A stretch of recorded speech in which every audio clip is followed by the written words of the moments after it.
नमस्कार, इन 24 न्यूज में आप सभी का स्वागत है। मैं हूं प्रदीप शर्मा। आइए एक नजर डालते 25 बड़ी खबरों पर। शिवसेना यूवीटी सांसद संजय राउत ने बारामती उपचुनाव में समर्थन को लेकर किए गए सवाल पर दिया राजनीतिक जवाब। राउत ने कांग्रेस उम्मीदवार का समर्थन करने की कही बात और गठबंधन धर्म का दिया हवाला। सऊदी अरब के रियाद में फंसे महाराष्ट्र के 41 नागरिक। एनसीपी एसपी सांसद सुप्रिया सूले ने विदेश मंत्री एस जयशंकर से लगाई मदद की गुहार। सूले ने पारदर्शिता और पहचान के लिए यात्रियों की सूची की सार्वजनिक। बारामती विधानसभा उपचुनाव में अपने उम्मीदवार का नाम वापस लेने के लिए कांग्रेस ने रखी शर्त। उप मुख्यमंत्री सुनेत्रा पवार के खिलाफ उम्मीदवार उतारने के बाद कांग्रेस ने किया स्पष्ट, अजीत पवार की विमान दुर्घटना मामले में दर्ज की जाएगी एफआईआर तो वह बारामती विधानसभा उपचुनाव से हटने पर करेगी विचार। मुंबई के दीक्षित सोलंकी के पिता अमृतलाल सोलंकी ने बॉम्बे हाई कोर्ट में दायर की याचिका। दीक्षित की ओमान के तट के पास मालवाहक जहाज एमकेडी व्योम पर हुए मिसाइल हमले में हुई थी मौत। याचिका में दीक्षित के पिता की मांग, पार्थिव शरीर की कराई जाए डीएनए जांच। ठाणे बेलापुर औद्योगिक क्षेत्र में 338 एकड़ झोपड़पट्टी पुनर्विकास के लिए एमआईडीसी ने टेंडर जारी करने का किया फैसला। वन मंत्री गणेश नाइक के विरोध के बीच परियोजना शहरी विकास के लिए मानी जा रही है अहम। मुंबई के वडाला स्थित आरएमसी प्लांट से उड़ने वाली धूल को लेकर गहराया विवाद। स्थानीय लोगों ने स्वास्थ्य पर असर का लगाया आरोप। बीजेपी की नगर सेविका साक्षी कनौजिया ने मुंबई की महापौर रितु तावड़े को लिखा पत्र। दहिसर काशीगांव मेट्रो लाइन 9 का 7 अप्रैल को होगा उद्घाटन। लगातार बदलती तारीखों से यात्रियों में बढ़ा असंतोष। नेताओं की व्यस्तता के कारण उद्घाटन में हो रही है देरी। अधूरे काम और सुरक्षा इंतजामों की कमी को लेकर भी खड़े हुए हैं सवाल। मुंबई में सुरक्षा व्यवस्था को मजबूत करने के लिए बीएमसी सर्विलांस सिस्टम कर रही है अपग्रेड। एआई आधारित सीसीटीवी कैमरे आग, जलभराव और संदिग्ध गतिविधियों का रियल टाइम में पता लगाकर भेजेंगे अलर्ट। वसई विरार में निजी वाहनों की तेजी से बढ़ रही है संख्या। 2025-26 में 1 लाख से ज्यादा नए वाहन हुए रजिस्टर्ड, जिससे ट्रैफिक और पार्किंग की समस्या होती जा रही है गंभीर। संजय गांधी राष्ट्रीय उद्यान से सटे एउर और घोड़बंदर वन क्षेत्रों में अवैध गतिविधियां तेज। अतिक्रमण, अवैध निर्माण और वन्य जीवों के शिकार की बड़ी आशंका। प्रशासन की लापरवाही से हालात हुए गंभीर, जिससे पर्यावरण और सुरक्षा दोनों पर मंडरा रहा है खतरा। मुंबई की गारगाई जल परियोजना में पुनर्विचार के बाद घटाई गई लागत, जिससे बीएमसी को करीब 268 करोड़ रुपए की होगी बचत। यह परियोजना शहर की पानी की कमी दूर करने में निभाएगी अहम भूमिका। सूरत स्टेशन पर पानी के लिए water watch smart monitoring system लागू।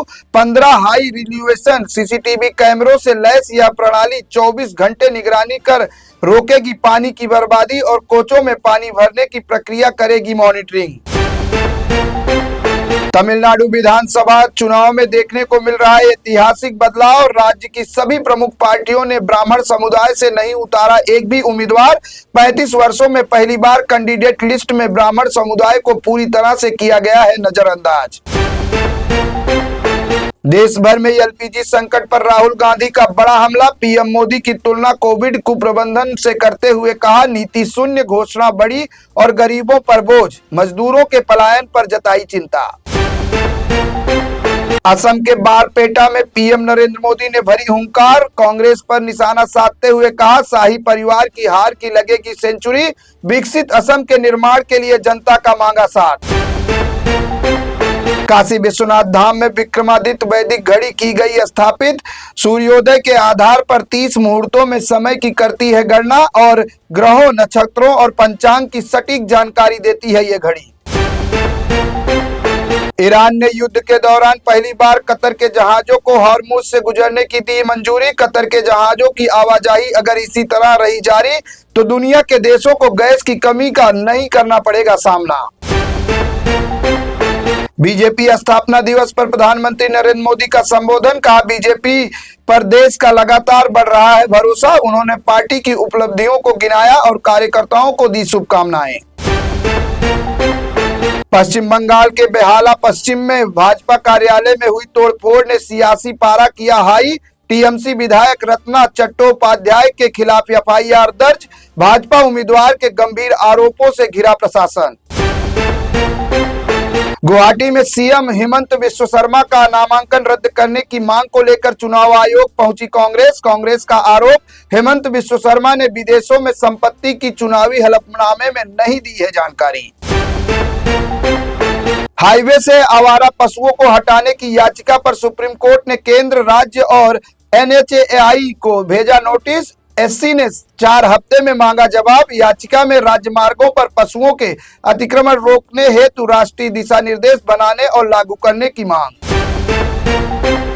राज्यसभा में शरद पवार और रामदास अठावले सहित 19 नए सांसदों ने ली शपथ। उपसभापति हरिवंश और संसदीय कार्य मंत्री किरण रिजिजू रहे मौजूद। व्हील चेयर पर शरद पवार और ज्योति वाघमारे का पारंपरिक पहनावा बना चर्चा का विषय। भारत के एक और एलपीजी जहाज ग्रीन आशा ने स्ट्रेट ऑफ हॉर्मुज किया क्रॉस। भारतीय नौसेना की निगरानी में भारत की ओर लौट रहा है जहाज। 7 अप्रैल को भरूच पहुंचेगा ग्रीन सानवी शिप। अब जग विक्रम शिप की वापसी का इंतजार।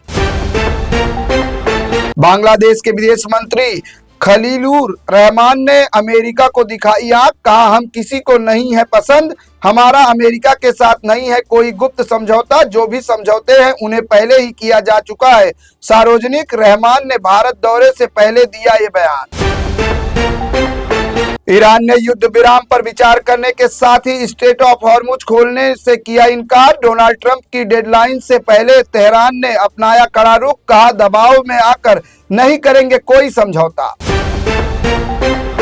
मेरे साथ बस इतना ही। अन्य ताजा तरीन खबरों के साथ साथ स्वास्थ्य संबंधित जानकारी के लिए देखते रहें इन 24 न्यूज। इन 24 न्यूज को सोशल मीडिया के प्लेटफॉर्म यूट्यूब, इंस्टाग्राम, फेसबुक पर लाइक करना, सब्सक्राइब करना, फॉलो करना बिल्कुल न भूलें।